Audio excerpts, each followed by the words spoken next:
Pondering God, Chapter 62. Where Your Treasure Is. Buy, buy, says the sign in the shop window. Why, says the junk in the yard. Paul McCartney. A few years ago, we sold our unnecessarily large house, empty nesters, and downsized into a place about half the size of the first one. Unfortunately, we had worked hard to fill up the former house and found ourselves faced with the dilemma. We found a local storage place and rented a full unit to house that which wouldn't fit into our newer, smaller place.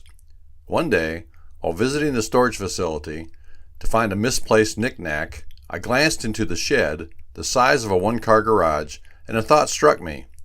Why am I paying $85 per month to store a bunch of junk? Many of the items held sentimental value for my wife, some of it being antique furniture, and all of it held memories of some sort. Once I convinced her, we decided to give our treasure away.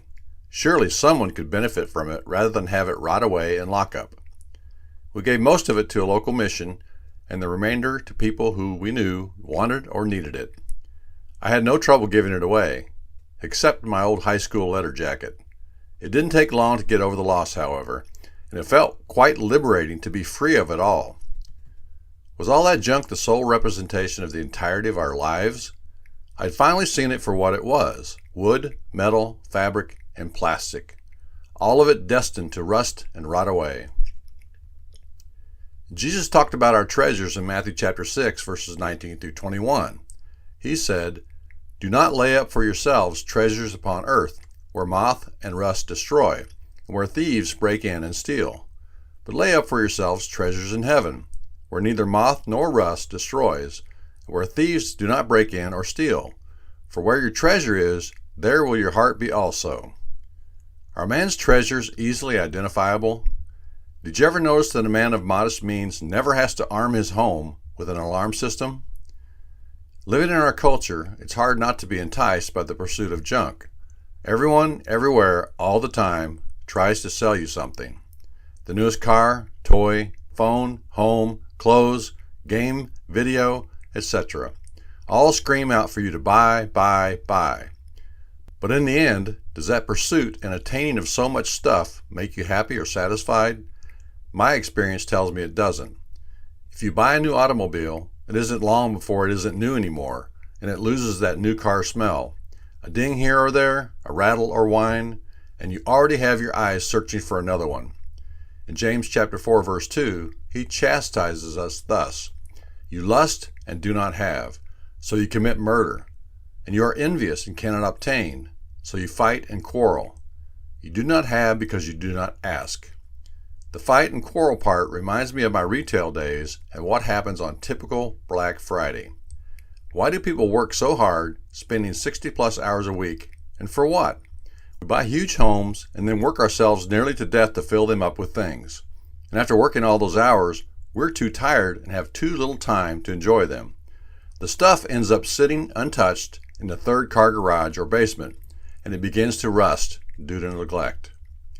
Jesus knew that the only thing that truly satisfies our longing souls is a relationship with the Father.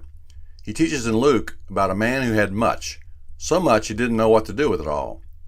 In Luke chapter 12, verse 15, Jesus said this: "Beware and be on your guard against every form of greed. For not even when one has an abundance does his life consist of his possessions." This man with so many possessions eventually built larger barns to store them.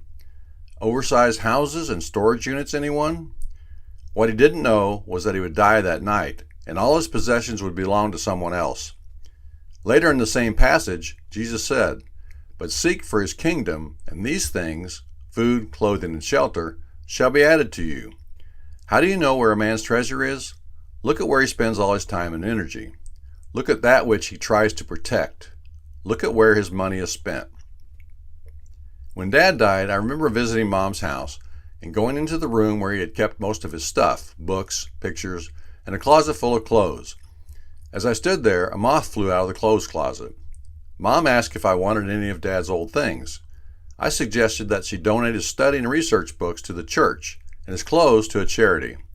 Out in their storage shed were stored piles of stuff that at one time had a purpose and use, but had fallen into disrepair and had since begun to rust and fall apart. Where moth and rust destroy. I suggested she rent a dumpster and throw the old junk away. There wasn't all that much. He didn't have a lot, and what he did have no longer held any value. In the end, the only things of value that Dad left behind were his faith, his friends, and his family. And these he spent most of his time, energy, and money. It is easy to see where his treasure was. He had learned the lesson that Jesus taught.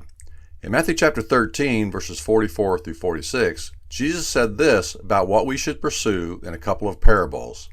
The kingdom of heaven is like a treasure hidden in the field, which a man found and hid. And from joy over it, he goes and sells all that he has and buys that field. Again, the kingdom of heaven is like a merchant seeking fine pearls. And upon finding one pearl of great value, he went and sold all that he had and bought it. The kingdom of heaven is a treasure worth pursuing, and one that will not disappoint.